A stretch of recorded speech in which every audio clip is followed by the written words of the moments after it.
Motorola কি করছে সেটা কিন্তু সত্যিই বোঝা মুশকিল। মোটরোলা প্রতিটি মাসে একটা দুটো করে কিন্তু লাগাতার ফোন লঞ্চ করে চলেছে। তা এই মাসে কিন্তু মোটরোলা আরো একটি ফোন লঞ্চ করে দিল, সেটা হলো মোটরোলা H50 নিও। এই H50 সিরিজে এই ফোনটা কিন্তু পঞ্চম ফোন। তবে এই ফোনটা যেই প্রাইস পয়েন্টে মোটরোলা লঞ্চ করেছে সেই প্রাইস পয়েন্টে এই ফোনটাতে মোটরোলা যা যা ফিচার দিয়েছে সেই ফিচারগুলো কিন্তু আচ্ছা ফোনে কিন্তু আপনি দেখতে পাবেন না। আবার এই ফোনটার মধ্যে কিছু কমতিও কিন্তু রয়েছে। ওয়েলকাম টু টেক ফান্ডা, আপনাদের সাথে আমি সায়ন। আর আজকে আমরা এই ফোনটারই কিছু ভালো মন্দ দিক দেখে নেব এবং এই ফোনটা কি আদৌ আপনাদের নেওয়া উচিত সেই নিয়ে একটু আলোচনাও করে নেব। ইনবক্স কন্টেন্টের কথা যদি আমি বলি, এই ফোনটাতে আপনি ফোনের সাথে ডকুমেন্টেশন তো পাচ্ছেনই, সাথে আপনি সিম ইজেক্টর পিন, একটি C2C কেবল, একটি 68 ওয়াটের ফাস্ট চার্জার এবং সাথে একটা হার্ড কেস দেখতে পাবেন। এবং এই কেসটা কিন্তু ফোনের কালারের সাথে কিন্তু ম্যাচ হয়ে আসে। ডিজাইন ওয়াইজ কিন্তু এই ফোনটা বেশ অ্যাট্রাক্ট করেছে আমাকে। এই ফোনটা নর্মালি H সিরিজের প্যাটার্ন ধরেই আসে ডিজাইন ওয়াইজ। তবে এই ফোনটা কিন্তু একটা কম্প্যাক্ট ফোন। এই কম্প্যাক্ট ফোনের ব্যাপারটা কিন্তু আমরা সাধারণত ফ্ল্যাগশিপ সিরিজ ছাড়া কিন্তু দেখতে পাই না। তবে মোটরোলা এইবার বাজেট সেগমেন্টে কিন্তু একটা কম্প্যাক্ট ফোন লঞ্চ করে দিয়েছে। তবে এই ফোনটা প্লাস্টিক ফ্রেমের সাথে আসে এবং এর ব্যাক প্যানেল কিন্তু আপনি ভিগান লেদার ফিনিশের সাথে দেখতে পাবেন। এই ফোনটা 4টে কালারে অ্যাভেলেবেল, যে কালারগুলো আপনাকে ডিসপ্লেতে মেনশন করে দিলাম আমি।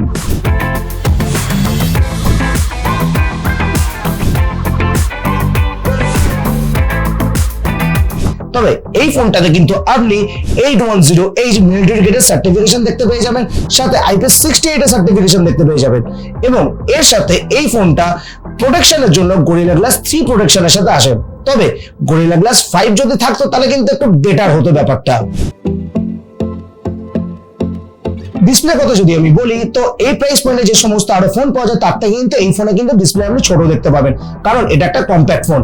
এই ফোনের মধ্যে আপনি 6.36 ইঞ্চ মানে অলমোস্ট 6.4 ইঞ্চির একটি 1.5K রেজোলিউশনের LTPO POLED ডিসপ্লে দেখতে পাবেন, যেটা রিফ্রেশ রেট 120 হার্টজ এবং এর পিক ব্রাইটনেস 3000 নিটস এবং এর হাই ব্রাইটনেস মোডে এর ব্রাইটনেস 1400 নিটস। এই ফোনটার মধ্যে আপনি HDR10+ এবং 10 বিট কালারের সাপোর্ট দেখতে পেয়ে যাবেন, ফলে এর মধ্যে কিন্তু আপনি পিকচার কোয়ালিটি মানে ডিসপ্লে কোয়ালিটি কিন্তু মারাত্মক দেখতে পাবেন। তবে এই ফোনটার বিজনেস কিন্তু না দেখতে পাওয়ার মতনই রয়েছে, তবে চিন একটু কিন্তু নোটিসেবল। তবে যদি আমি মাল্টিমিডিয়ার কথা বলি, স্পিকার আউটপুটের কথা বলি, এই ফোনের মধ্যে আপনি ডুয়েল স্টিরিও স্পিকার দেখতে পেয়ে যাবেন, যেটা ডলবি অ্যাটমস এর সাথে আসে। এর লাউডনেস ক্ল্যারিটি কিন্তু বেশ ভালো আপনি পাবেন, ফলে মাল্টিমিডিয়া এক্সপিরিয়েন্স কিন্তু আপনি বেশ ভালো পাবেন। পারফরম্যান্সের কথা যদি আমি বলি, তো এই ফোনটার মধ্যে আপনি মিডিয়াটেকের ডাইমেনসিটির 7300 প্রসেসর দেখতে পেয়ে যাবেন। এই প্রসেসরটাকে আমি ডিসেন্ট বলবো বা আমি এটাকে ব্যালেন্স প্রসেসর বলতে পারি। তবে এই প্রাইস পয়েন্টে কিন্তু এর থেকে পাওয়ারফুল প্রসেসর কিন্তু দেখতে পাওয়া যায়, লাইক 7 Gen 3 আপনি দেখতে পেয়ে যাবেন, 7 Gen 1 দেখতে পেয়ে যাবেন, 7 Gen 3 আপনি দেখতে পেয়ে যাবেন। তবে এই প্রসেসরটাকে কিন্তু আমি একদম পাওয়ারফুল যেরকম বলছি না, তেমনি কিন্তু একদম মানে ফেলে দেওয়ার মতনও বলবো না। এই প্রসেসরে কিন্তু পারফরমেন্স কিন্তু বেশ ভালো আপনি পাবেন।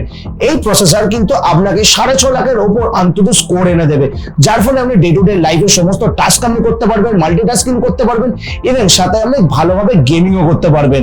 এই ফোনটার মধ্যে আপনি BGMI 60 FPS এ খেলতে পারবেন। এই ফোনটা কিন্তু একটাই ভেরিয়েন্টে আসে, 8/256GB ভেরিয়েন্ট। আর এই ফোনটার মধ্যে আপনি LPDDR4X RAM এবং UFS 2.2 স্টোরেজ টাইপ দেখতে পাবেন। তবে UFS 3.1 যদি স্টোরেজ দিয়ে দিত তাহলে কিন্তু ব্যাপারটা একেবারে জমে যেত।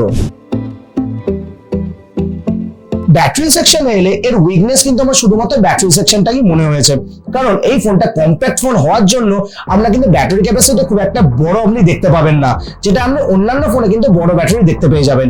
এই ফোনের মধ্যে আপনি একটি 4310 মিলিঅ্যাম্পিয়ারের ব্যাটারি দেখতে পাবেন, সাথে 68 ওয়াটের ফাস্ট চার্জিং দেখতে পাবেন এবং সাথে 15 ওয়াটের আপনি ওয়্যারলেস চার্জিং এর সাপোর্টও দেখতে পেয়ে যাবেন। তবে এই প্রাইস পয়েন্টে 15 ওয়াটের ওয়্যারলেস চার্জিং পাওয়া একটা বিশাল বড় ব্যাপার।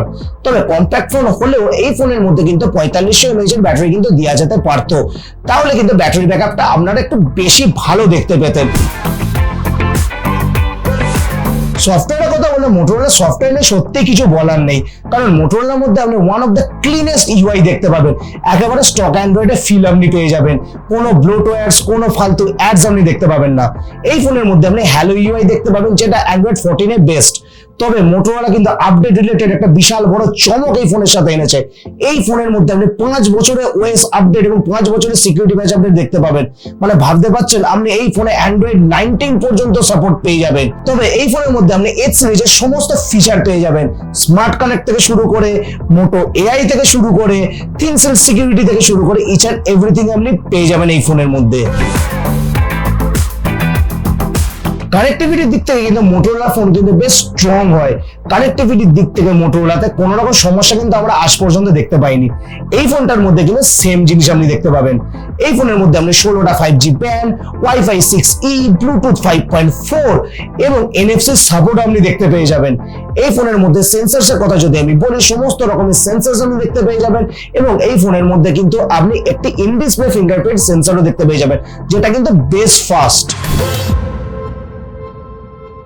ক্যামেরার কথা বলার আগে এই ফোনটার দাম নিয়ে একটু কথা বলে নেওয়া যাক। এই ফোনটা একটাই ভেরিয়েন্টে আসে, 8/256GB ভেরিয়েন্ট। এই ফোনটা 23,999 ইন্ডিয়াতে লঞ্চ হয়েছে। তবে আপনি যদি কার্ড ডিসকাউন্ট লাগান তাহলে কিন্তু আপনি 1000 টাকা অফ পাবেন। তো ইনিশিয়ালি এফেক্টিভলি এই ফোনটার প্রাইস কিন্তু 22,999 দাঁড়াচ্ছে, মানে 23,000 টাকা। এই ফোনটার মধ্যে আপনি একটি 50 মেগাপিক্সেলের সনি লাইটিয়া 700C এর মেন সেন্সর দেখতে পেয়ে যাচ্ছেন, যেটা ওআইএস এর সাথে আসে, এবং সাথে আপনি 13 মেগাপিক্সেলের একটি আল্ট্রাওয়াইড সেন্সর দেখতে পেয়ে যাচ্ছেন, যেটা অটোফোকাসের সাথে আসে এবং এর মাধ্যমে আপনি ম্যাক্রো ফটোসও নিতে পারবেন। এবং সবথেকে চমৎকার বিষয় হলো এই ফোনটার মধ্যে আপনি একটা 10 মেগাপিক্সেলের 3x অপটিক্যাল জুম ওয়ালা টেলিফটো সেন্সর দেখতে পেয়ে যাবেন, যেটা ওআইএস এর সাথে আসে। এই প্রাইস পয়েন্টে প্রচুর কোম্পানিজ আছে যারা আমরা আল্ট্রাওয়াইড সেন্সর উঠিয়ে দিচ্ছে, সেখানে তো মোটরোলা আল্ট্রাওয়াইড সেন্সরের সাথে আপনাকে টেলিফটো সেন্সরও দিয়েছে, সাথে আপনাকে ফ্রন্টে 32 মেগাপিক্সেলের একটা সেলফি সেন্সরও দিয়ে দিয়েছে। তবে ফটোসের কথা যদি আমি বলি, আপনি ওভারঅল সমস্ত ক্যামেরা দিয়ে, সেটা ফ্রন্ট ক্যামেরা বলুন না ব্যাকের 3টে ক্যামেরা বলুন, আপনি কিন্তু ওভারঅল সমস্ত ক্যামেরা দিয়ে ভালো ছবি নিতে পারবেন। এর ডাইনামিক রেঞ্জও ভালো এবং এর ডিটেলসও আপনি ভালো দেখতে পাবেন। কালার খুব বুস্টেড আপনার মনে হবে না, নর্মালি একটু বুস্টেড আমার লাগবে, তবে ওভার স্যাচুরেটেড আপনার লাগবে না, যেটা আপনার সোশ্যাল মিডিয়ায় রেডি আমি বলবো। তবে মোটরোলাকে কিন্তু একটা দিকে কিন্তু প্রচন্ড পরিমাণে কাজ করতে হবে, সেটা হলো ডিরেক্ট সানলাইটে হিউম্যান স্কিন টোন, মানে আপনাকে লাল বাঁদর বানিয়ে দেবে এরকম একটা ব্যাপার। মানে এটা মোটরোলা প্রায় সমস্ত ফোনে আমি দেখেছি যে মানে ডিরেক্ট সানলাইটে আপনার স্কিন টোনকে একটা রেডিশ টাইপ দিয়ে দেবে। তবে যেই আপনি ছাওয়াতে এসে দাঁড়াবেন তখন সঙ্গে সঙ্গে দেখবেন আপনার স্কিন টোন কিন্তু একদম ন্যাচারাল আপনি দেখতে পাবেন, একদম নর্মাল স্কিন টোন এসে যাবে। তবে এই ফোনটার লো লাইট পারফরমেন্সও কিন্তু বেশ ভালো। তবে এই ফোনে কিন্তু আপনি পোর্ট্রেট মোডে কিন্তু ভালো ছবি নিতে পারবেন, কারণ এর পোর্ট্রেট মোডে আপনাকে 4টে ফোকাল লেন্থ দিচ্ছে, 24mm, 35mm, 50mm এবং 85mm। এর ফ্রন্টেও আপনি ভালো সেলফিস নিতে পারেন, ফ্রন্টেও এর ডাইনামিক রেঞ্জও বেশ ভালো। তবে ভিডিওসের কথা যদি বলি আমি, এই ফোনটার মধ্যে কিন্তু আমি 4টে ক্যামেরা দিয়ে ফ্রন্ট এবং ব্যাকে সমস্ত মিলিয়ে 4K 30 FPS এ শুট করতে পারবেন এবং এর স্টেবিলাইজেশনও কিন্তু বেশ ভালো, আমি ডিসেন্ট বলবো। তবে এই প্রাইস পয়েন্টে আপনি আহামরি স্টেবিলাইজেশন দেখতে পাবেন না, তবে এই প্রাইস পয়েন্ট অনুযায়ী যা যা ফিচার দিচ্ছে সেই অনুযায়ী বলবো স্টেবিলাইজেশন বেশ ভালো। এর ডিটেলসও আপনি ডিসেন্ট পেয়ে যাবেন এবং ডাইনামিক রেঞ্জও আপনি ডিসেন্ট পেয়ে যাবেন।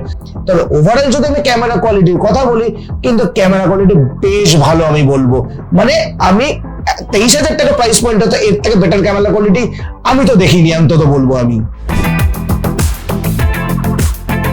ওভারঅল যদি আমি ফোনটার কথা আমি বলি, তবে এই ফোনটার মধ্যে আমার একটা জায়গায় একটু উইক পয়েন্ট লেগেছে, সেটা হলো ব্যাটারি সেকশন। এর মধ্যে আপনি 4310 এর ব্যাটারি দেখতে পাবেন, যেটা ইনিশিয়ালি কিন্তু আমার একটু কম মনে হয়েছে। এই ফোনটার মধ্যে যদি 4500 mAh যদি ব্যাটারি আপনি দেখতে পেতেন, তাহলে কিন্তু আমি বলতে পারতাম এই ফোনটার কিন্তু ব্যাটারি ব্যাকআপ আপনি বেশ ভালো দেখতে পাবেন। বাদ বাকি দিক থেকে কিন্তু এই ফোনটা সব দিক থেকে আপনার টপ নচ, কোনো দিক থেকে আপনি কমতি দেখাতে পারবেন না, সেটা ডিজাইন ওয়াইজ বলুন বা মিলিটারি সার্টিফিকেশনের কথা বলুন বা আইপি রেটিং এর কথা বলুন বা ক্যামেরার কথা বলুন বা ডিসপ্লের কথা বলুন, এভরি সাইড থেকে আমি বলবো এই ফোনটা কিন্তু টপ নচ। এই ফোনের মধ্যে যে প্যাকেজটা আপনি পাচ্ছেন সেটা কিন্তু সেরা আমি বলবো। তো 23,000 টাকা প্রাইস পয়েন্টে কিন্তু এই ফোনটা একেবারে জাস্টিফাইড, আপনারা কিন্তু একেবারে নিতে পারেন। তা বন্ধুরা, আশা করছি এই ফোনটার ব্যাপারে আপনাদেরকে সমস্ত কিছু বোঝাতে পেরেছি। আপনারা বুঝতে পেরে গেছেন যে এই ফোনটা ভালো কি খারাপ, না আপনাদের নেওয়া উচিত কি নেওয়া উচিত নয়।